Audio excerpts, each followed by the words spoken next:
Ada yang bertanya, siapa musuh sebenarnya kita?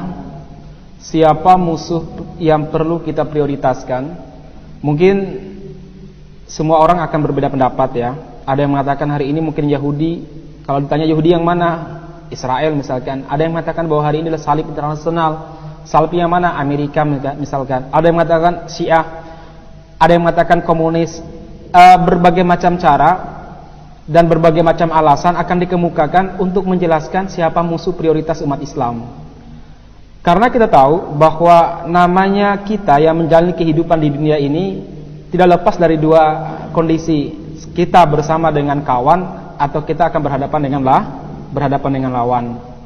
Itu pasti. Takdir Allah Subhanahu wa taala antara kebenaran dan kebatilan itu senantiasa seperti itu. Kalau ada kebenaran, ada pembelanya. Kalau ada kebatilan, ada juga yang memperjuangkannya. Antara pembela kebenaran sama pembela kebatilan itu ditakdirkan untuk bermusuhan. Gak pernah mereka ini berangkulan, kemudian santai makan bersama, saling suap menyuap, tidak ada ya.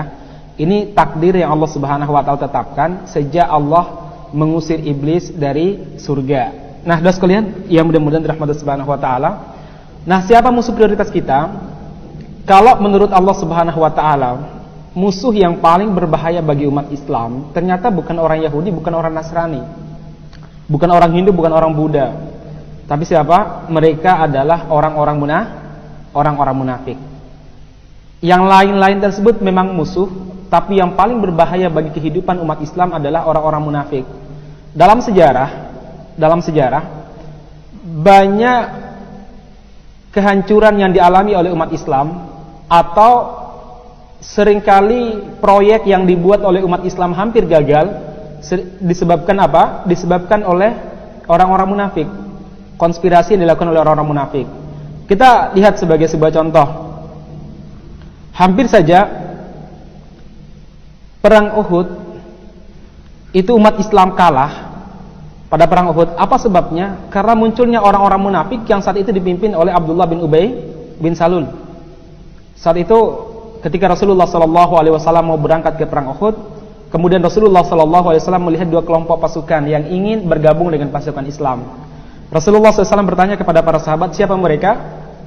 Sahabat mengatakan, yang satu kelompok yang dipimpin oleh Abdullah bin Ubay bin Salul. Yang satu dipimpin oleh tokoh Yahudi yaitu Abdullah bin Salam. Katakan kepada Abdullah bin Salam yang saat itu belum masuk Islam, irji, suruh pulang dia bersama pasukannya. Kenapa? Inna la nasta'inu bil musyrikin. Kita enggak pernah minta bantuan kepada orang-orang musyrik.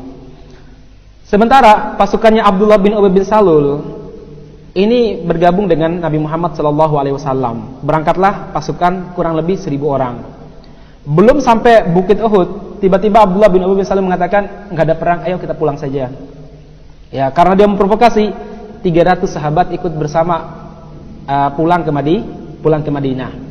Akhirnya apa? Rasulullah SAW saat itu agak gimana? Lalu sebagian sahabat mengatakan, ayo kita perangi mereka, kita bunuh mereka pengkhianat. Yang lain mengatakan, jangan, mereka masih mukmin, ya. Jangan, mereka masih mukmin. Akhirnya apa? Allah Subhanahu wa taala menurunkan firman-Nya dalam surat An-Nisa ayat yang ke-88. Allah berfirman, a'udzubillahi minasyaitonirrajim, bismillahirrahmanirrahim. Fama lakum fil munafiqina fi'atain wallahu arkasahum bima kasabu aturiduna an tahdu man adallallah wa may yudlilillahu falan tajida lahu sabila. Wahai orang-orang beriman, malakum fil munafiqina fi'atain. Kenapa kalian berbeda pendapat tentang orang-orang munafik? Itu orang munafik. Mereka orang munafik. Kemudian Allah mengatakan wallahu arkasahum bima kasabu. Allah akan menyesatkan mereka, akan menghancurkan mereka, akan membuka kedok-kedok mereka bima kasabu, atas dosa yang mereka lakukan. Jadi hampir saja pada perang Uhud Rasulullah SAW terbunuh gara-gara apa? Pengkhianatan orang-orang munafik yang saat itu memprovokasi sebagian sahabat sehingga 300 sahabat saat itu pulang. Pada perang Ahzab hampir saja sebagian sahabat itu tinggal tidak mau berangkat perang Ahzab. Kenapa? Diprovokasi sama orang-orang munafik. Apa kata mereka? La tamfiru fil har. Jangan berangkat, ini musim panas sekali. Kemudian Allah Subhanahu wa taala mengatakan, "Qul naru jahannam asyaddu harra." Jawab orang-orang munafik, neraka jahanam jauh lebih panas daripada musim panas sekarang. Nah, saudara sekalian, yang mudah-mudahan dirahmati Subhanahu wa taala, apalagi mereka datang kepada Nabi Muhammad sallallahu alaihi wasallam dan mengatakan karena perang Ahzab, perang melawan Romawi, maaf bukan perang Ahzab ya, perang Mu'tah. Ya. Karena perang Mu'tah ini melawan orang Romawi, mereka datang kepada Rasulullah sallallahu alaihi wasallam dan mengatakan begini, "Ya Rasulullah, la taftinna." Jangan membuat kami terfitnah. Kenapa? Alasan mereka, karena orang-orang Romawi dikenal memiliki wanita yang cantik-cantik, putih kemerah-merahan, seperti delima lah mungkin begitu ya. Nah, mereka mengatakan, nanti kami malah nggak ikut perang, justru kami terfitnah dengan wanita-wanita mereka. Udah izinkan kami, la taftinna. Akhirnya Allah Subhanahu wa taala mengatakan, "Ala inna fil fitnati saqatu." Justru mereka ketika izin tidak berjihad, itu mereka jatuh dalam lembah fitnah. Macam banyak sekali kalau kita baca Al-Anfal, At-Taubah, Muhammad, itu tentang karakter orang-orang munafik yang seringkali menggagalkan proyek umat Islam, atau hampir saja proyek-proyek besar yang dilakukan oleh umat Islam itu gagal. Biasanya kenapa? Pengkhianatan orang-orang munafik. Nah, saudara sekalian yang mudah-mudahan dirahmati Subhanahu wa taala, makanya Allah Subhanahu wa taala menyebut orang munafik itu sebagai musuh kebuyutan.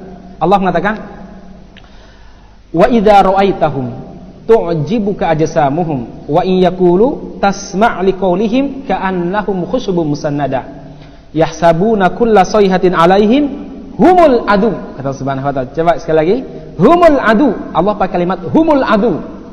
Ya. Jadi seakan-akan Allah mengatakan musuh satu-satunya kalian itu munafik, seakan-akan seperti itu.